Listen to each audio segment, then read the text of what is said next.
भक्तों, आज जो सत्य हम सुनने जा रहे हैं वह न तो मधुर है, न ही मन को तुरंत अच्छा लगने वाला है।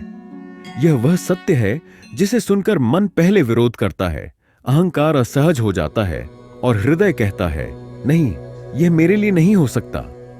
लेकिन श्री कृष्ण कहते हैं, जो सत्य मन को चुभे वही जीवन को बदलने की शक्ति रखता है। आज का विषय किसी स्त्री के विरुद्ध नहीं है, न किसी पुरुष के पक्ष में। यह विषय है मनुष्य के भीतर छिपे उस अहंकार का जो प्रेम को अधिकार में और संबंध को युद्ध में बदल देता है। भक्तों, आज के समय में लोग सुख चाहते हैं लेकिन सत्य नहीं सुनना चाहते। लोग शांति चाहते हैं लेकिन अपने स्वभाव को नहीं बदलना चाहते। और यही कारण है कि अनेक घर बाहर से शांत दिखते हैं लेकिन भीतर से टूट चुके होते हैं। श्री कृष्ण ने महाभारत के युद्ध से पहले यह स्पष्ट कर दिया था, युद्ध केवल मैदान में नहीं होते, सबसे भयानक युद्ध घरों के भीतर होते हैं, जहां पति और पत्नी साथी नहीं रहते बल्कि एक दूसरे पर जीत हासिल करने की कोशिश करने लगते हैं। भक्तों, आज का यह कठोर सत्य उन स्त्रियों के लिए नहीं है जो प्रेम से परिवार चलाती हैं। यह उनके लिए है जो अनजाने में प्रेम को नियंत्रण में बदल देती हैं, जो यह मान बैठती हैं कि अगर पति मेरे वश में है तो मैं सुरक्षित हूं। श्री कृष्ण कहते हैं, जो सुरक्षा नियंत्रण में खोजता है वह सबसे पहले शांति खो देता है। यह वीडियो आपको दोषी ठहराने नहीं आया है। यह वीडियो आपको डराने भी नहीं आया है। यह वीडियो आपको आईना दिखाने आया है, क्योंकि कृष्ण कहते हैं, जब तक मनुष्य स्वयं को नहीं देखता तब तक वह सत्य को नहीं पहचान सकता। भक्तों, आज के युग में शक्ति का अर्थ बदल गया है। आज शक्ति का अर्थ समझा जाता है आदेश देना, दबाव बनाना और सामने वाले को झुका देना। लेकिन श्री कृष्ण कहते हैं, जो झुकाकर जीतता है वह वास्तव में हार चुका होता है। यह अध्याय आपसे केवल एक ही आग्रह करता है, सुनिए, लेकिन प्रतिक्रिया मत दीजिए, क्योंकि प्रतिक्रिया अहंकार करता है और सुनना आत्मा। आज जो कहा जाएगा वह आपके भीतर कई प्रश्न खड़े करेगा और वही प्रश्न आपको इस वीडियो के अंत तक ले जाएंगे। भक्तों, अगर आपके मन में अभी यह विचार आ रहा है कि यह बात मेरे लिए नहीं है, तो यही संकेत है कि यह बात आपके लिए सबसे अधिक आवश्यक है।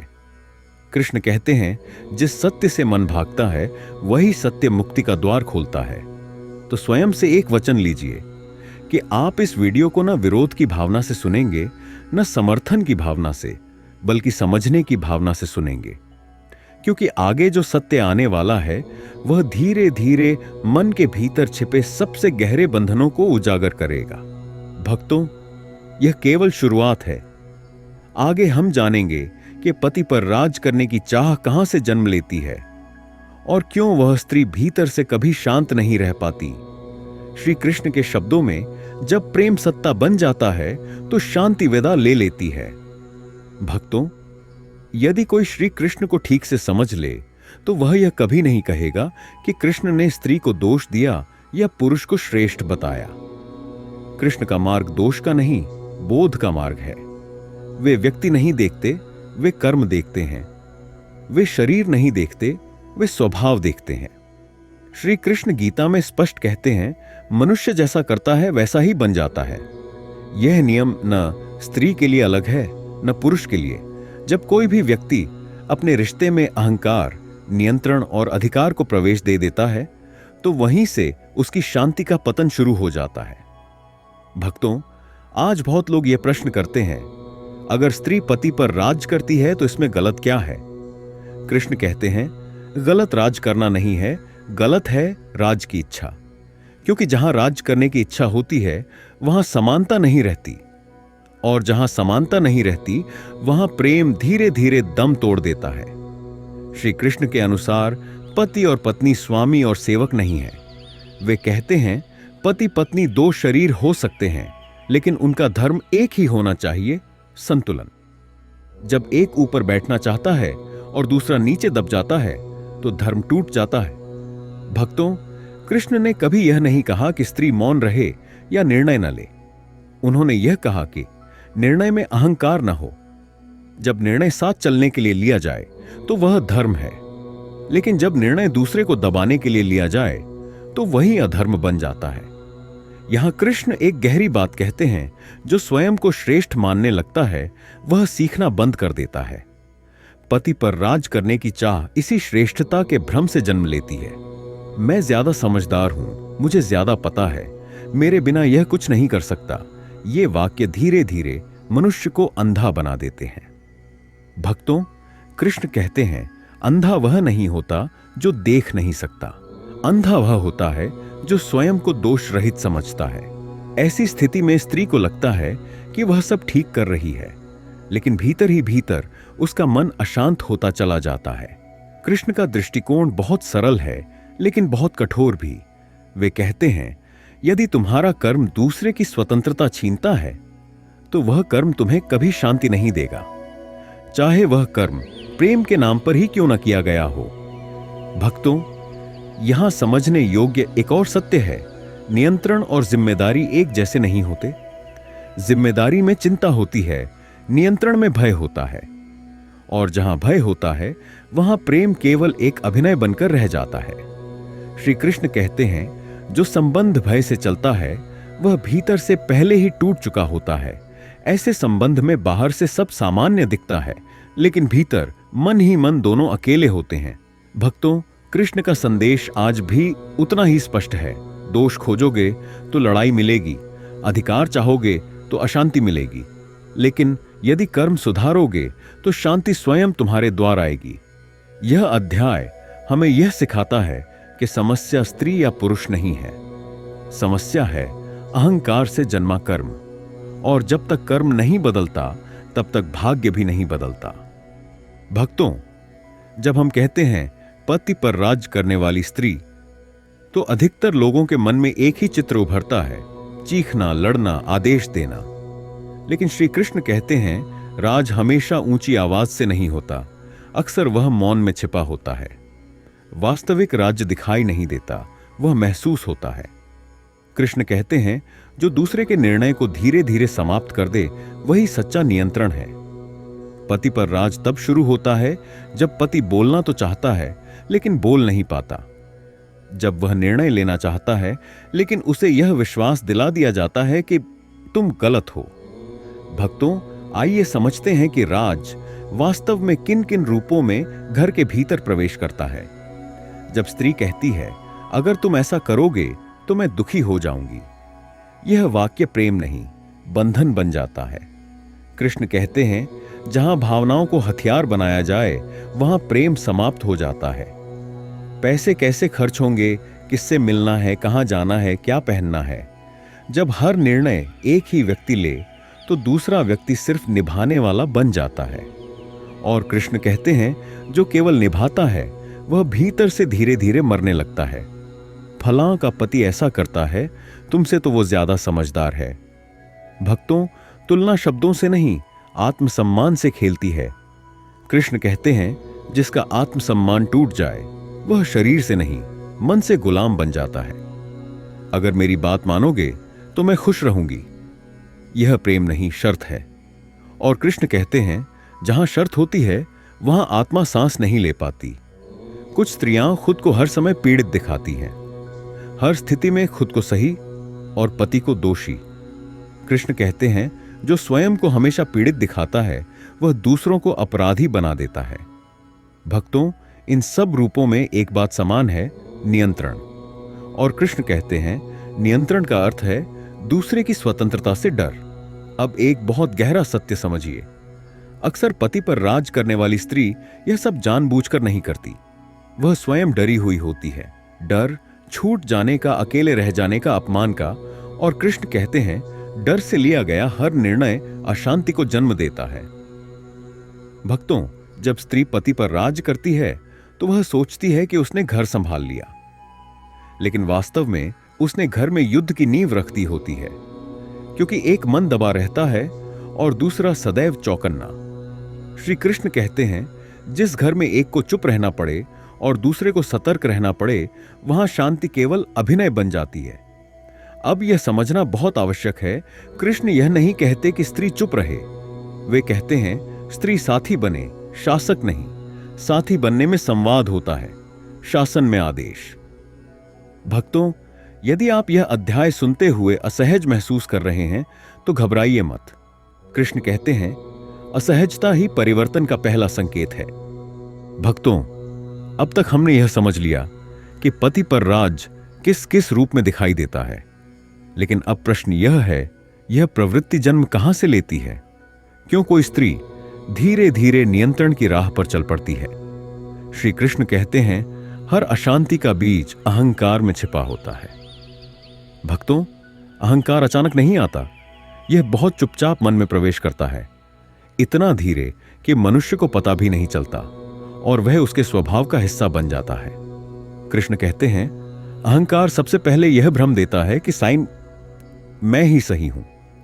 जब स्त्री यह मानने लगती है कि मेरे बिना यह घर नहीं चल सकता, अगर मैं नियंत्रण न रखूं तो सब बिखर जाएगा, तो यहीं से अहंकार जन्म लेता है। और अहंकार हमेशा अपने साथ डर लेकर आता है। भक्तों, यह डर बहुत गहरा होता है। डर सम्मान खोने का, महत्व खोने का, नियंत्रण छूट जाने का।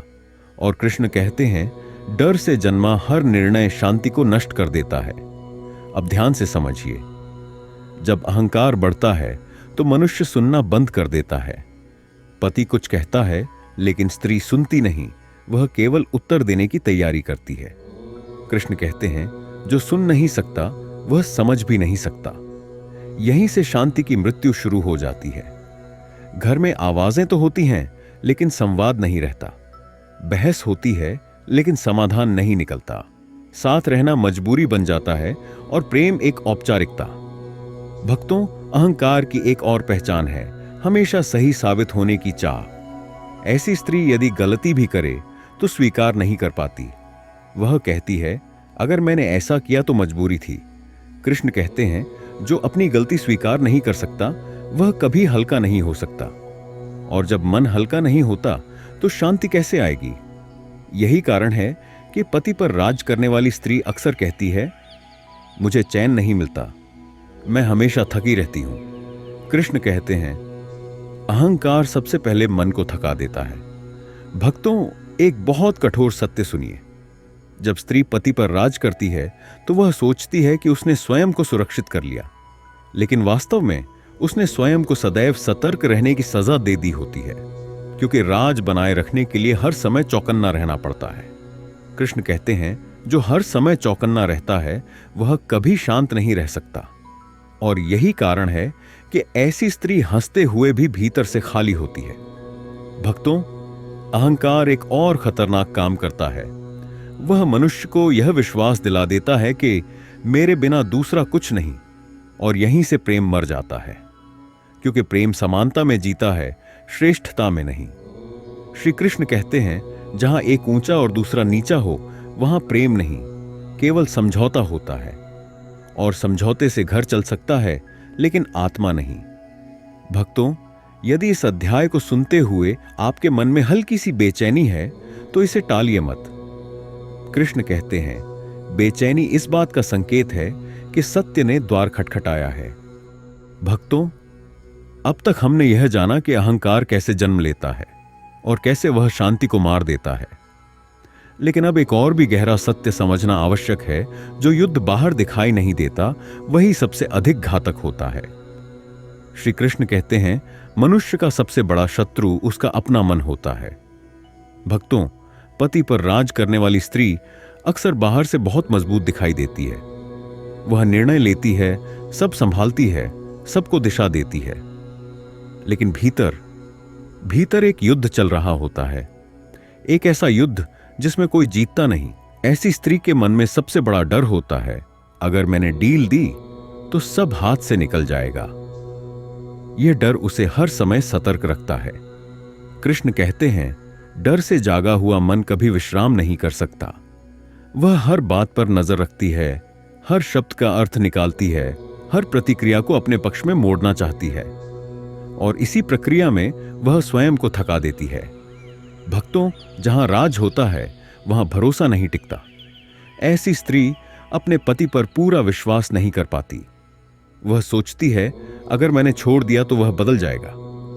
कृष्ण कहते हैं, जो भरोसा नहीं कर सकता वह कभी प्रेम में विश्राम नहीं कर सकता।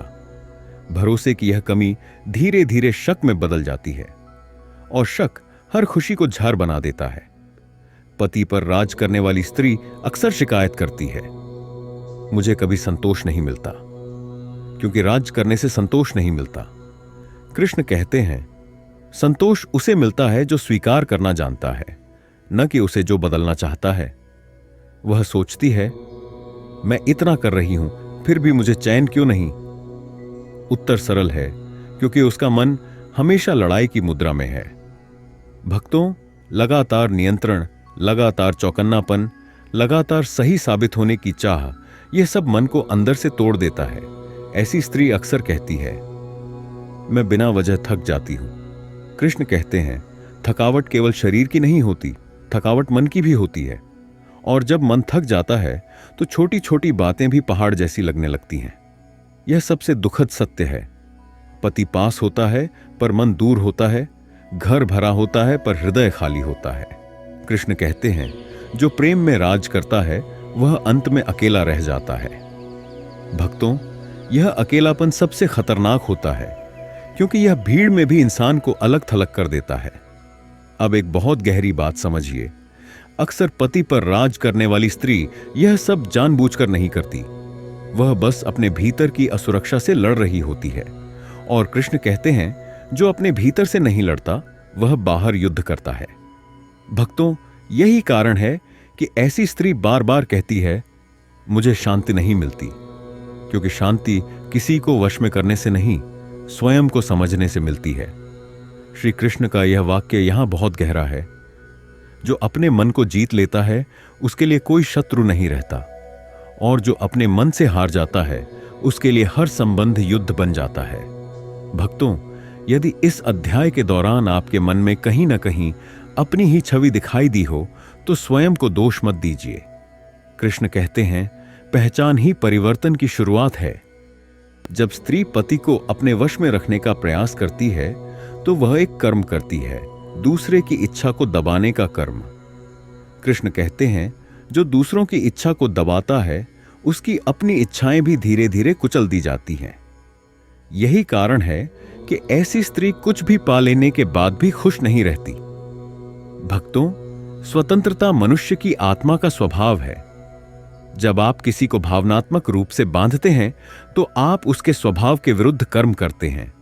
कृष्ण कहते हैं, प्रकृति के विरुद्ध किया गया कर्म सुख नहीं दे सकता, इसीलिए इस जन्म में मन की अशांति मिलती है। बहुत लोग पूछते हैं, कृष्ण कहते हैं कि ऐसे कर्मों को भोगना पड़ता है, तो भोग का अर्थ क्या है? भक्तों, भोग का अर्थ दंड नहीं है, भोग का अर्थ है अनुभव। जिसने किसी को डर दिया है वह स्वयं डर का अनुभव करेगा। जिसने किसी को असहाय किया है वह स्वयं असहायता महसूस करेगा। कृष्ण कहते हैं, जैसा भाव वैसा अनुभव। इस जन्म में यह अनुभव बेचैनी, अकेलापन और असंतोष बनकर आता है। भक्तों, कृष्ण यह नहीं कहते कि हर कर्म का फल इसी जीवन में मिलेगा। वे कहते हैं, कर्म का हिसाब आत्मा अपने साथ ले जाती है। जो आत्मा दूसरों को बांधने की आदत में जीती है वह अगले जन्म में खुद को बंधनों में पाती है। यह बंधन परिस्थितियों का हो सकता है, रिश्तों का हो सकता है, या मन का। अब एक बहुत कठोर सत्य सुनिए। पति पर राज करने वाली स्त्री अक्सर सोचती है, मैं जीत रही हूं, लेकिन कृष्ण कहते हैं, कर्म के स्तर पर वह हार रही होती है, क्योंकि हर नियंत्रण एक आर्ण बनाता है और यह आर्ण कभी न कभी चुकाना ही पड़ता है। भक्तों, कृष्ण का नियम बहुत न्यायपूर्ण है। वे दंड नहीं देते, वे केवल प्रतिबिंब दिखाते हैं। जो आपने दिया वही लौटता है। कृष्ण कहते हैं, भाग्य कोई अलग चीज नहीं है, भाग्य कर्म का ही विस्तार है। यदि कर्म में दबाव है तो भाग्य में अशांति होगी। यदि कर्म में सम्मान है तो भाग्य में शांति आएगी। भक्तों, यह अध्याय हमें डराने के लिए नहीं है, यह अध्याय हमें जागरूक करने के लिए है, क्योंकि कर्म सुधरते ही जीवन की दिशा बदल जाती है। भक्तों, महाभारत कोई साधारण ग्रंथ नहीं है। यह केवल युद्ध की कथा नहीं, यह मनुष्य के भीतर चलने वाले युद्धों का दर्पण है। श्री कृष्ण ने महाभारत में बहुत कम उपदेश दिए, लेकिन बहुत गहरे संकेत छोड़े। कृष्ण कहते हैं, जो इतिहास से नहीं सीखता वह उसी पीड़ा को अपने जीवन में दोहराता है। भक्तों, महाभारत में हम बार बार एक ही बात देखते हैं, जहां शक्ति ने संतुलन खोया वहां विनाश निश्चित हुआ। यह शक्ति राज सिंहासन की हो सकती है, ज्ञान की हो सकती है, या रिश्तों में अधिकार की। महाभारत का हर संघर्ष एक ही शब्द से शुरू होता है, मैं सही हूं, मेरी बात चले, मेरा अधिकार है। कृष्ण कहते हैं, जहां मैं बड़ा होता है वहां हम मर जाता है, और जहां हम मर जाए वहां रिश्ते युद्ध में बदल जाते हैं। भक्तों, कृष्ण ने कई बार कुछ कहा नहीं, सिर्फ देखा, क्योंकि वे जानते थे अहंकार से भरे व्यक्ति को उपदेश नहीं, अनुभव सिखाता है। जब कोई अपने निर्णयों में दूसरे की आवाज दबा देता है तो कृष्ण मौन हो जाते हैं। यह मौन अनुमति नहीं, चेतावनी होता है। महाभारत में अनेक पात्र अपने अधिकार को धर्म से बड़ा मान बैठे और वहीं से पतन शुरू हुआ। कृष्ण कहते हैं, अधिकार जब धर्म से बड़ा हो जाए तो वह शक्ति नहीं, अहंकार बन जाता है। रिश्तों में भी यही नियम लागू होता है। युद्ध में रणनीति आवश्यक होती है, लेकिन रिश्तों में नहीं। महाभारत हमें यह सिखाती है कि जब संबंधों में चाल, योजना और नियंत्रण आ जाए तो प्रेम समाप्त हो जाता है। कृष्ण कहते हैं, प्रेम को जीतने की कोशिश मत करो, प्रेम में हार जाना ही सच्ची विजय है। भक्तों, महाभारत में जो सबसे अधिक नियंत्रण में जीना चाहता था वह सबसे अधिक अशांत था। कृष्ण कहते हैं, शक्ति का भार सबसे पहले उसे ही कुचलता है जो उसे कसकर पकड़े रहता है। यही कारण है कि रिश्तों में राज करने वाला व्यक्ति सबसे पहले थक जाता है। कृष्ण ने कभी किसी को जबरदस्ती नहीं बदला। उन्होंने विकल्प दिया, मार्ग दिखाया, निर्णय मनुष्य पर छोड़ा, क्योंकि वे जानते थे बिना स्वतंत्रता के लिया गया कोई भी निर्णय धर्म नहीं बन सकता। भक्तों, महाभारत हमें यह सिखाती है कि युद्ध केवल शस्त्रों से नहीं लड़े जाते। सबसे भयानक युद्ध मन, अहंकार और संबंधों में लड़े जाते हैं। और जहां कोई एक दूसरे पर राज करना चाहता है वहां युद्ध अवश्य होता है। श्री कृष्ण कहते हैं, जो दूसरों को अपने अनुसार मोड़ना चाहता है वह स्वयं टूटने की प्रक्रिया में होता है। भक्तों, यदि यह अध्याय आपको किसी कथा की तरह लगा हो तो ध्यान रखिए, यह कथा हर घर में हर दिन दोहराई जाती है। महाभारत अतीत नहीं, वर्तमान की चेतावनी है। भक्तों, अब तक जो कहा गया वह समझाने के लिए था, लेकिन अब जो कहा जाएगा वह स्वीकार करने के लिए नहीं, जागने के लिए है।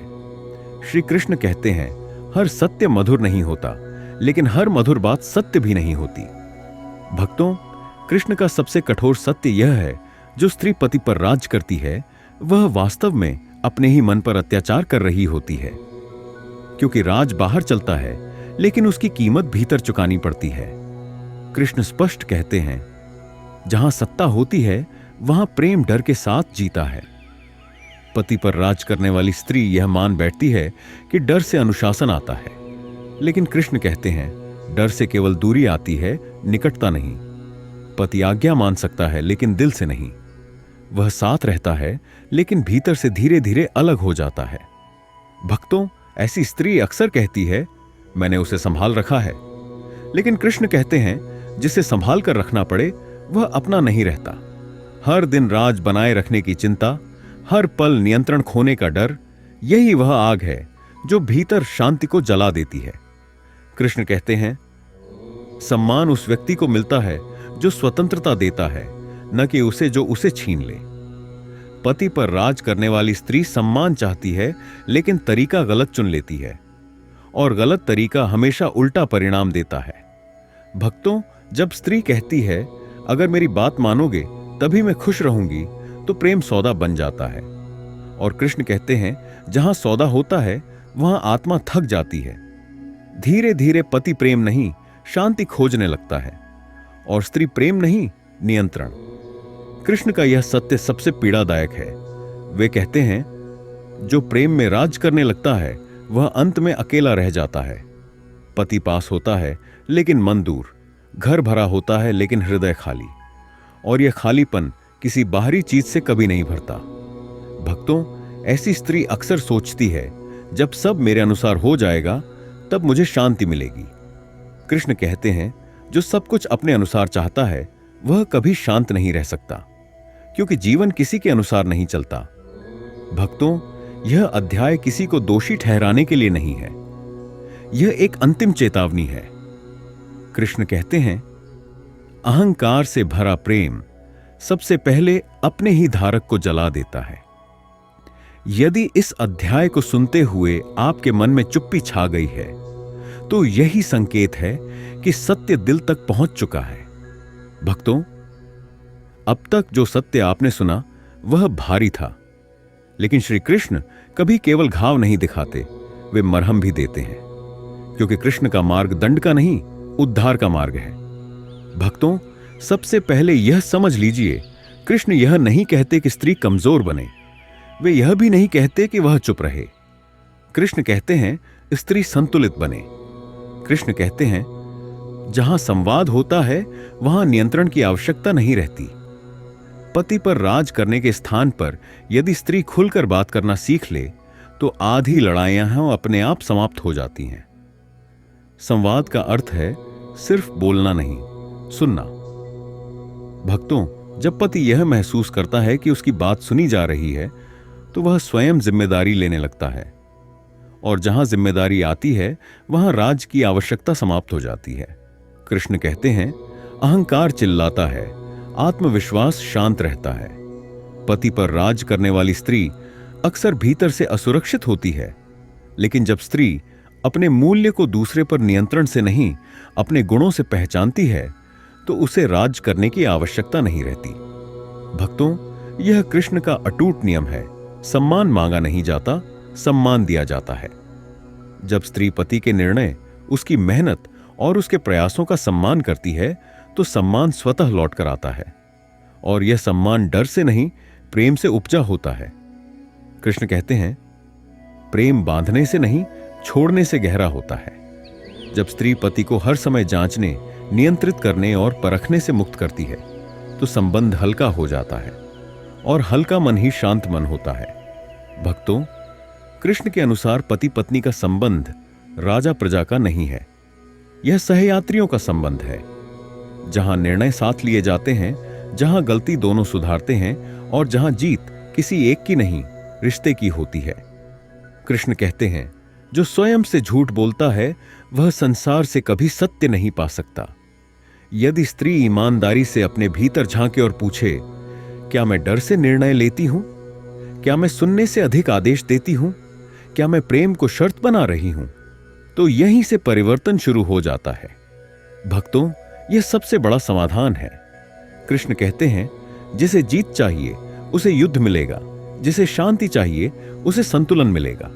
जब स्त्री जीतने की चाह छोड़ देती है तो शांति अपने आप जीवन में प्रवेश कर जाती है।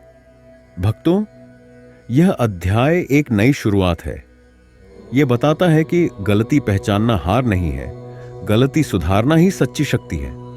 भक्तों, अब हम उस बिंदु पर आ चुके हैं जहां शब्द समाप्त होते हैं और बोध शुरू होता है। अब तक हमने अहंकार को देखा, नियंत्रण को समझा, कर्म को पहचाना और समाधान को जाना। अब प्रश्न केवल एक है, सच्ची शक्ति आखिर है क्या? भक्तों, श्री कृष्ण कहते हैं, सच्ची शक्ति किसी को झुकाने में नहीं, स्वयं को संतुलित रखने में है। जो स्त्री पति पर राज करती है वह बाहर से शक्तिशाली दिख सकती है, लेकिन जो स्त्री अपने मन को शांत रखती है वही वास्तव में शक्तिशाली होती है। कृष्ण कहते हैं, जिसने अपने मन को जीत लिया उसके लिए कोई भी युद्ध शेष नहीं रहता। पति पर राज करना बाहर का युद्ध है, लेकिन मन पर विजय भीतर की क्रांति है, और कृष्ण के अनुसार भीतर की विजय सबसे महान विजय होती है। भक्तों, यह सुनने में अजीब लग सकता है, लेकिन कृष्ण कहते हैं, जो झुक सकता है वही टूटने से बचता है। झुकना कमजोरी नहीं है, झुकना बुद्धिमत्ता है। जो स्त्री हर बात में अपने अहंकार को नहीं लाती, वह अपने घर को स्वर्ग बना देती है। कृष्ण कहते हैं, प्रेम वह नहीं जो बांध ले, प्रेम वह है जो मुक्त कर दे। जहां स्वतंत्रता होती है वहां डर नहीं रहता, और जहां डर नहीं रहता वहां शांति स्वयं निवास करती है। भक्तों, कृष्ण ने अपने जीवन में अनेक बार मौन चुना, क्योंकि वे जानते थे हर उत्तर शब्दों में नहीं होता। जो स्त्री हर बात में जीतने की कोशिश नहीं करती, उसके मौन में भी शक्ति होती है। कृष्ण का मार्ग कभी भी अतिशय का नहीं रहा, न पूर्ण नियंत्रण न पूर्ण त्याग। वे कहते हैं संतुलन ही धर्म है। पति पत्नी का संबंध तभी फलता फूलता है जब दोनों समान धरातल पर खड़े हों। भक्तों, अब एक अंतिम सबसे गहरा सत्य सुनिए। श्री कृष्ण कहते हैं जो स्त्री अपने घर में शांति रखती है वह किसी साम्राज्य से कम शक्तिशाली नहीं होती, क्योंकि शांत घर सबसे बड़ा तीर्थ होता है। भक्तों, आज यह वीडियो समाप्त हो रहा है, लेकिन प्रश्न आपके भीतर रह जाने चाहिए। क्या मैं जीत चाहती हूं या शांति? क्या मैं राज करना चाहती हूं या संबंध? क्या मेरा प्रेम डर देता है या सुरक्षा? कृष्ण कहते हैं सही प्रश्न जीवन की दिशा बदल देते हैं। भक्तों, पति पर राज करने से क्षणिक संतोष मिल सकता है, लेकिन स्थायी शांति नहीं। शांति आती है समझ से, संतुलन से और प्रेम से। और यही श्री कृष्ण का अंतिम संदेश है। यदि यह पूरी कथा आपके हृदय तक पहुंची हो तो इसे विरोध नहीं, विवेक के साथ याद रखिए, क्योंकि कृष्ण कहते हैं जो समझ गया वही मुक्त हुआ।